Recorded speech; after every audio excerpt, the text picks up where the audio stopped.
नमस्कार, news portal to पर आपका स्वागत है। राज्य सरकार ने 2 वरिष्ठ पुलिस अधिकारियों का बिहार सरकार से विरमित होने का आदेश निर्गत कर दिया है।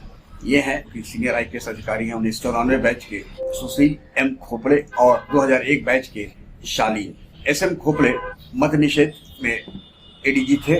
उन्हें केंद्र सरकार ने शिपिंग यार्ड में एडीजी सिक्योरिटी बनाकर भेजा है और वे 2029 तक वहाँ रहेंगे।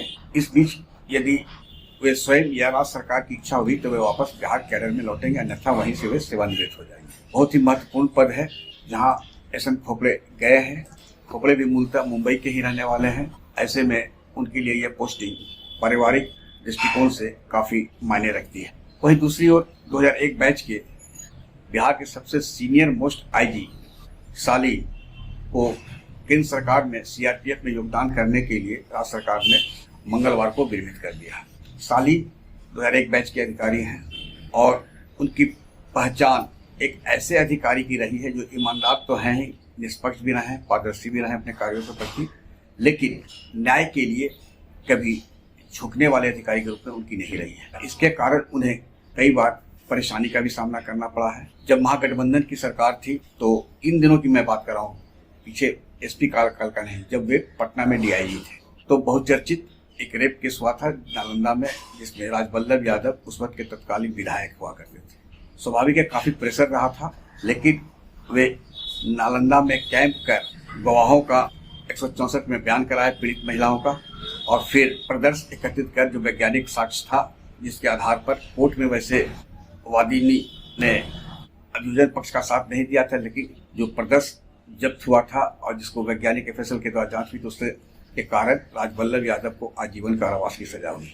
यानी गंगा की धारा के विपरीत बहने की आदत रही है। गया में जब वे डीआईजी हुआ करते थे तब अवैध रोड एंट्री जो हो रहा करता था, जिससे साल सरकार को प्रत्येक महीना करोड़ रुपए का नुकसान होता था, तत्कालीन मुख्यालय के एक वरिष्ठ अधिकारी की मोबाइल का सीडीआर निकालने का आदेश देकर हंगामा मचा दिया था। साथ ही जीटी रोड से संबंधित गया से लेकर कैमूर तक के कई एसपी, डीएसपी और एसएचओ के कॉल डिटेल्स रिकॉर्ड को निकालने और खंगालने का आदेश तत्कालीन एसएसपी मनु महाराज को दिया था।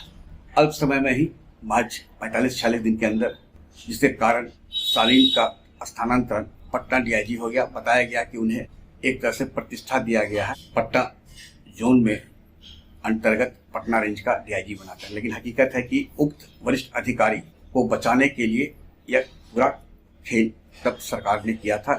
तो यदि जांच होती तो कई आईपीएस डीएसपी से लेकर पुलिस महकमा का एक चेहरा जो सामने आता वो बदनुमा ही नजर आता। पटना में जब वे डीआईजी थे तो राज्य सरकार के इनके जो कार्यकलाप से इनके सीनियर ने इन्हें एसीआर में 2 नंबर दिया, लेकिन तत्कालीन डीजीपी पीके ठाकुर ने उसे सुधार कर उसे 10 में 9 अंक दिया था। और सबसे बड़ी बात यह हुई है कि कूलिंग पीरियड वेव यह अमूमन न के बराबर होता है, क्योंकि केंद्र सरकार में गृह मंत्रालय से यह फाइल जाती है प्रधानमंत्री तक, यानी होम मिनिस्टर और प्रधानमंत्री की सहमति के बाद ही किसी अधिकारी का कूलिंग वेव होता है, जो कि नहीं होता है। सालीन के साथ कई अन्य अधिकारियों का भी कूलिंग वेव के लिए प्रस्ताव प्रधानमंत्री कार्यालय तक गया था, लेकिन अकेले केंद्र सरकार ने यानी प्रधानमंत्री के स्तर से सालीन का कूलिंग वेव हुआ।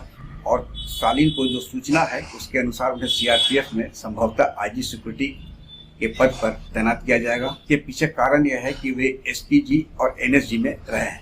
मनमोहन सिंह और नरेंद्र मोदी के शुरुआती कार्यकाल में वे अग्रिम पंक्ति पर थे उनकी सुरक्षा के लिए प्रधानमंत्री के। बाद में एनएसजी में गए, डीआईजी हुए और फिर वहां से आईजी बनकर फिर वापस हुए बिहार आए। लेकिन बिहार सरकार ने उनकी योग्यता को देखते हुए पहले बीएमपी में संड किया और फिर एटीएस में बनाकर उन्हें किनारे कर दिया गया। यानी वे वैसे किसी महकमे में नहीं थी जिससे डायरेक्ट पब्लिक से उनका सामना हो और पब्लिक को वे न्याय दिला सके। यदि वे बिहार में रहते तो जो अमूमन अन्य अधिकारियों के साथ हो रहा है वे भी एडीजी पद तक एटीएससी में रह जाते, यानी उनका जो है 9.5 साल उनका कार्यकाल है, केंद्र में रहेंगे तो अच्छा ही उनका होगा, भविष्य ये भी तय है। क्योंकि बिहार सरकार में जो वर्तमान स्थिति है, ये भट्टी जी के जब कार्यकाल के समय से एक नहीं कई ऐसे अधिकारी बिहार छोड़कर चले गए हैं जिन्हें आज बिहार में जरूरत थी। चाहे वो अमित कुमार हैं, अब सीआरपीएफ में एडीजी हैं, सुनील कुमार है, सोशल डायरेक्टर सीआरपीएफ हैं, एक नहीं, ऐसे कई अधिकारी हैं बिहार में जिन्हें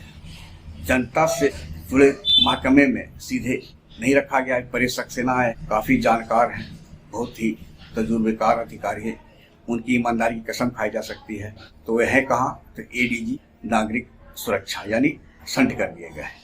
पब्लिक से जुड़े कोई विभाग में अगर उनकी नियुक्ति होती, तैनाती होती तो एक अलग छाप पड़ता बिहार पुलिस के लिए।